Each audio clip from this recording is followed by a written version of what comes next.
Assalamualaikum warahmatullahi wabarakatuh. Nama saya Taufik Samsunahar Julianto, NPM 192.191.027 dari kelas A Penjas. Kali ini saya akan sedikit memaparkan materi tentang model kurikulum pendidikan jasmani untuk memenuhi tugas dari mata pendidikan telaah kurikulum Penjas.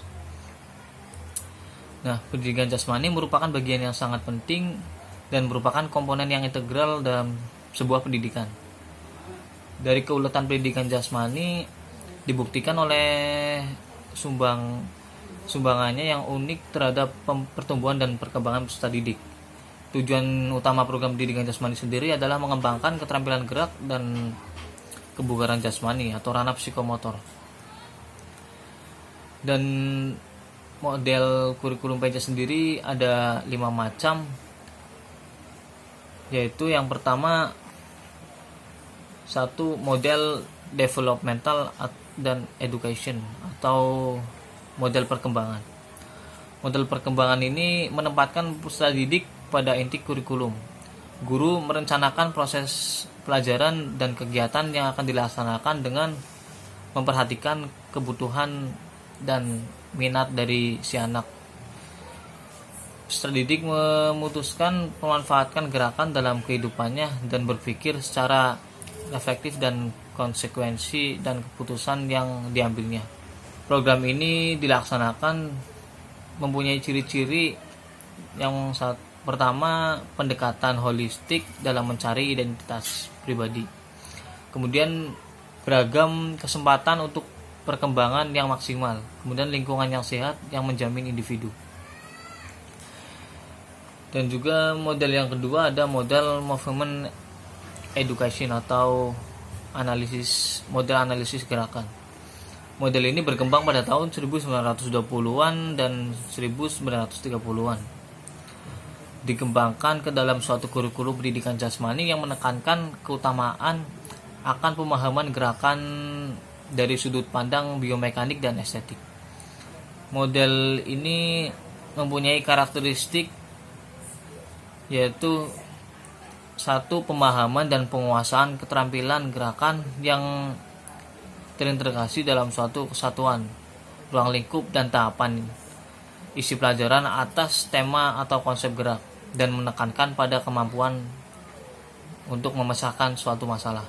Kemudian yang selanjutnya adalah model sport education atau pendidikan olahraga. Model ini dikembangkan oleh Siedentop berdasarkan asumsi bahwa satu, olahraga adalah bentuk dari bermain. Kemudian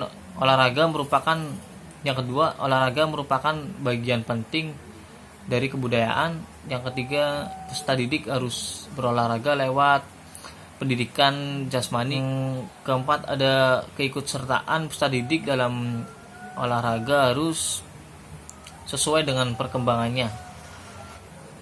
Kemudian tujuan yang ingin dicapai dalam model kurikulum ini yaitu satu, meningkatkan minat peserta didik terhadap kegiatan olahraga agar mereka mampu beradaptasi secara sukarela.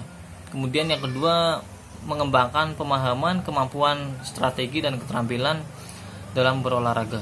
Dan yang ketiga, meningkatkan pemahaman akan lingkungan olahraga dan meningkatkan etika dalam berperilaku dan dalam berolahraga.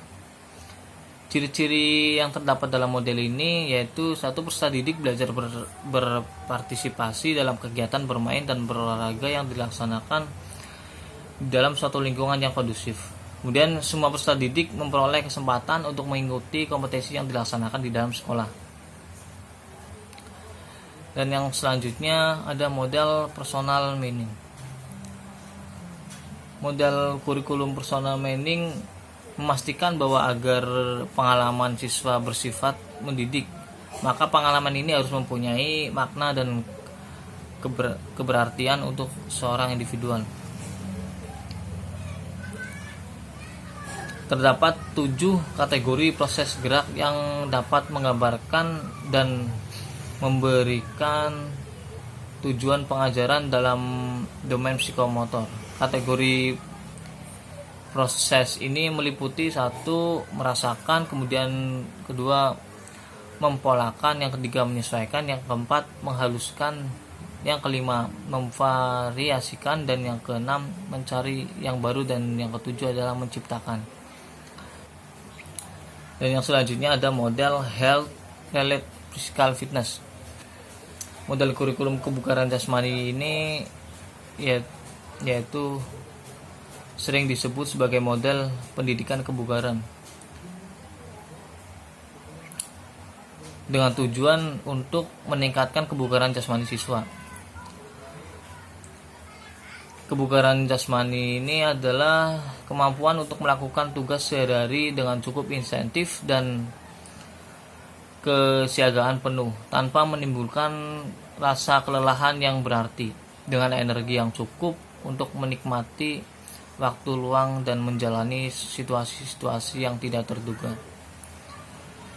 Banyak pihak yang membedakan kebugaran ke dalam dua jenis kebugaran, yaitu kebugaran yang dikaitkan dengan fisik semata-mata, yaitu physical fitness, yang di dalamnya termasuk kebugaran sistem kardiovaskuler, kekuatan otot dan daya tahan otot, kelentukan serta komposisi tubuh.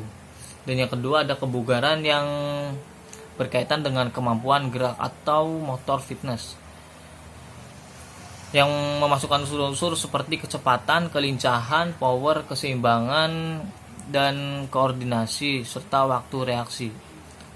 Dalam model pendidikan kebugaran, tujuan utamanya adalah mencapai kebugaran jenis pertama, tetapi diyakini bahwa kegiatan yang dipilih pun harus senantiasa memasukkan upaya untuk memperbaiki kualitas dari jenis kebugaran yang kedua. Kritik terhadap model ini berada di sekitar sempitnya fokus dan program yang bisa ditawarkan, sehingga guru maupun siswa bisa menimbulkan rasa bosan karena terlalu restriktif dan terlalu sederhana.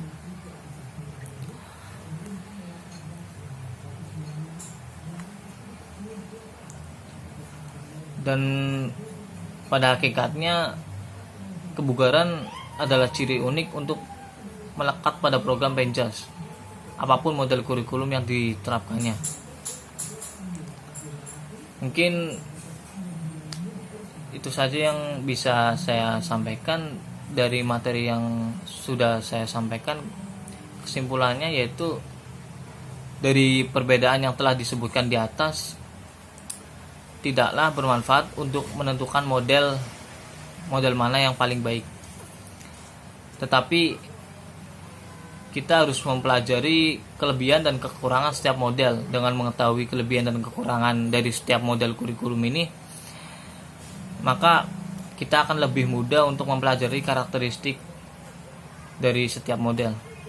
Perencanaan dan pembuat kurikulum perlu memahami sebuah karakteristik, termasuk kelebihan dan kekurangan dari setiap model, agar bisa membuat keputusan yang benar. Untuk itu, sekian dari saya.